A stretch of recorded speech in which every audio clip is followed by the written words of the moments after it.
সংগ্রামী সাথী ভিডিওগুলো একটু দূরত্বে নি ভাই, আমরা এখানে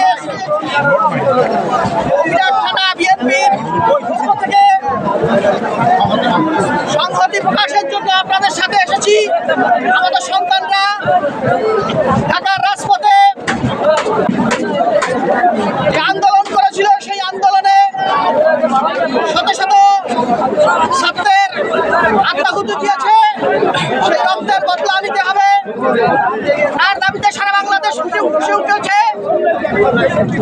তার এক চিত্র এই ফকিরাট আজকের এই কাটাখালী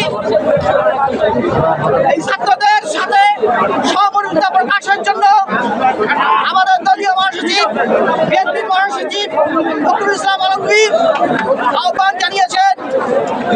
আপনাদের